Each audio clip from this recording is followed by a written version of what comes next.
Hello students. देखिए आपका class 8 का एसएसटी का चैप्टर नंबर 2 है from trade to territory. From trade से लेकर के टेरिटरी तक। ट्रेड का मतलब होता है कोई भी व्यवसाय या हम कोई भी उद्योग धंधा जो करते हैं उसे हम ट्रेड की कैटेगरी में डालते हैं, यानी कि ट्रेड से लेकर के टेरिटरी तक। और टेरिटरी एक ऐसा शब्द है जिसका मीनिंग ये निकलता है कि जैसे आज अगर हम हमारे भारत की बात करें तो भारत के अंदर जो टेरिटरी है वो दिल्ली है, केंद्र शासित प्रदेश जिसको कहते हैं। उसके अलावा आप दमन देंगे तो वो भी एक टेरिटरी है, अंडमान एंड निकोबार भी एक टेरिटरी है। उसके अलावा लक्षद्वीप भी एक टेरिटरी है, पौंडीचेरी भी एक टेरिटरी है।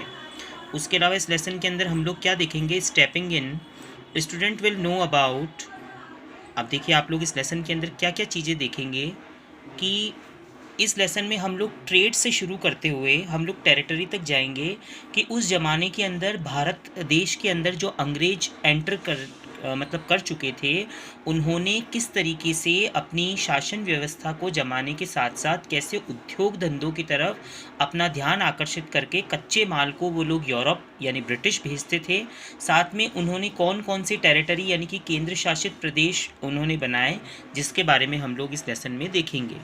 अब आप लोग देखिए इसके अंदर अराइवल ऑफ ट्रेडिंग कंपनी, यानी कि भारत के अंदर जो ब्रिटिश यानी यूरोप से कौन कौन सी ट्रेडिंग कंपनी आई थी, ट्रेड रिवैलरी, कार्नेटिक वार्स हम देखेंगे, बैटल ऑफ प्लासी हम देखेंगे यानी प्लासी का युद्ध, बैटल ऑफ बक्सर यानी बक्सर का युद्ध हम लोग देखेंगे।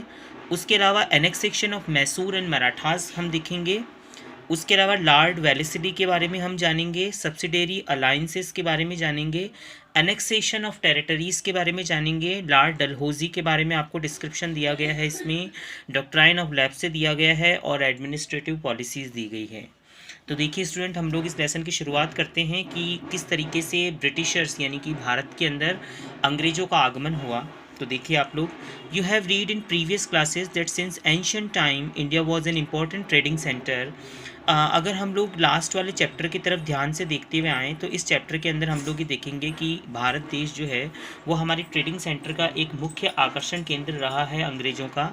मर्चेंट और जितने भी ट्रेडर्स थे जो यूरोप से आए थे and Asia came to India. और अगर हम हमारे कॉन्टिनेंट की बात करें तो इंडिया जो है वो एशिया कॉन्टिनेंट के अंदर आता है, इसीलिए इसने ये लाइन लिखी है, the Indian trader were getting point profit from this trade so they encourage such trade.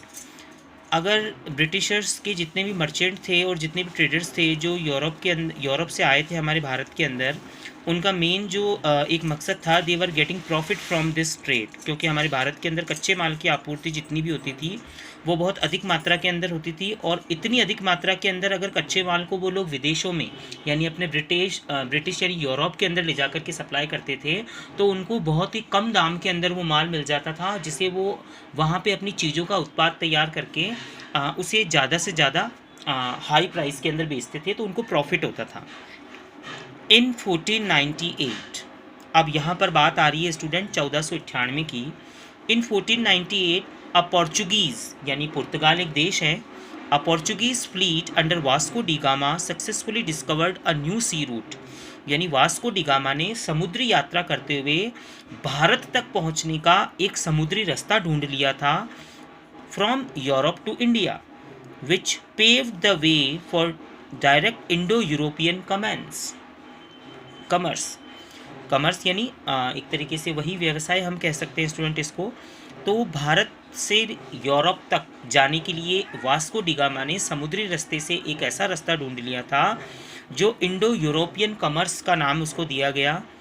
The Portuguese soon set up trading post in Goa, जितने भी ये पोर्चुगीज़ थे they soon set up trading post in Goa. अब देखिए आप लोग, गोवा के अंदर अगर हम लोग स्टूडेंट देखें तो अरेबियन सी जो है, गोवा के अंदर जो आपको समुद्र दिखता है वो अरेबियन सी है, और वो जो अरेबियन सी होता है स्टूडेंट वो हमारा ट्रेडिंग पोस्ट का एक मुख्य आकर्षण केंद्र रहा है हमेशा। तो जितने भी जहाज अरब सागर के रास्ते से होते हुए आते थे तो इन ब्रिटिशर्स ने, अंग्रेज़ों ने क्या किया था, गोवा को अपना एक आधिकारिक केंद्र बना लिया था। दमन एंड दीव एंड बॉम्बे, क्योंकि दमन और दीव भी गोवा के पास में ही है, ये केंद्र शासित प्रदेश है दमन एंड दीव।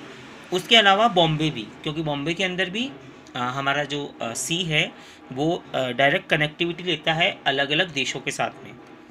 आफ्टर देयर कन्क्विस्ट इन गोवा, जब उन लोगों ने गोवा को कन्क्विस्ट कर लिया था, the Portuguese instituted Goa inscription where new Indian convert and non-Christian were punished for suspected heresy against Christianity. Okay.